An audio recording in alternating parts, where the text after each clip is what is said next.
When you're creating content, who are you talking to? Are you speaking to people like you, or are you trying to reach people who are not like you? I had such an interesting conversation with a friend today who does content marketing, does email marketing completely different from me because our personality types are so different that we speak different languages when it comes to what we're sending out for content in order to draw our readers in. So I think it's really important to consider that and to think about how you connect with other people because that's going to be easiest for you. So let me tell you that I have been diagnosed ADHD. My friend thinks that she probably has some form of autism, and we think very, very differently.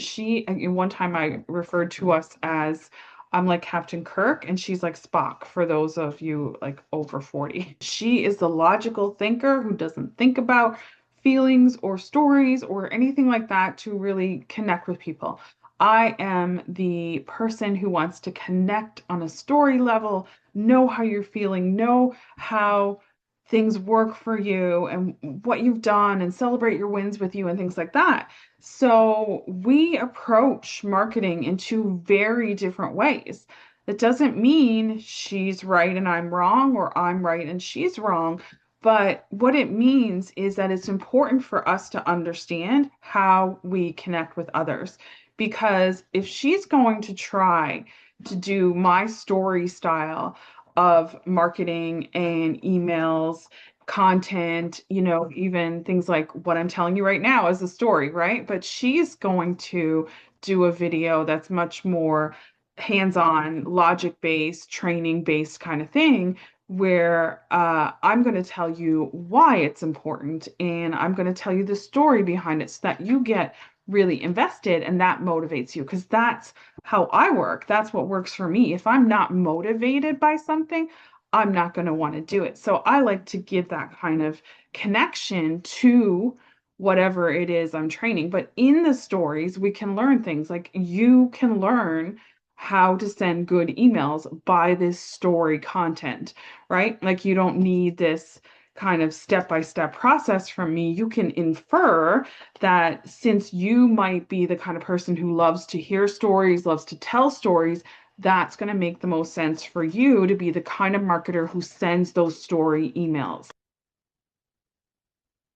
So this story itself becomes a lesson, becomes an action step, becomes something that you can take into your business and use. And to me, it's much more interesting, much more attention getting than something that says, here's 5 ways to get more email sales. Like that is just boring to me. And so, but it might appeal to someone else. So we just want to know who we are and who are we attracting? How is that going to work for us? Because, like I said, if she's trying to send stories and people keep telling her to send stories, she might start questioning herself and saying, am I doing this wrong? But no, she's going to attract the people with a logical mindset, the people who don't care to hear the stories. I'm going to attract the people who need that, who want that like just interest aspect of it. This is Bear. I don't know if you guys can see him, but he was right there. That interest aspect of it, that life piece. We've got Bear here. He's staying with us for a while. We'll see what happens, but he's started integrating into our family and he's the sweetest little pup, right?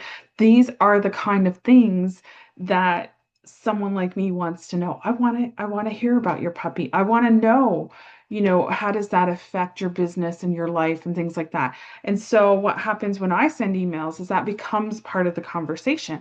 I'll mention him. His name's Bear. I've mentioned him, already in my email, sent out a picture so that people can start to see that, this is not just one thing. Like my life and business are all together. You can't separate them. You can't pull out one piece of your life and just compartmentalize it. I know people want to, and people do if they're thinking very logically, and that's how they want to think, and that's okay. That's not what something like that I can do. And so I think it's just if you start thinking that you're doing this wrong, I want you to start thinking about who you're getting advice from and are they very different from you? So that's one of the main messages of this video. The main takeaway, the main action step, the main like piece of value you can get out of it. And then the other thing is if you are going to send those emails, really just embrace that part of yourself that is like that because you will find other people like you. So that's it for this video. We'll talk soon.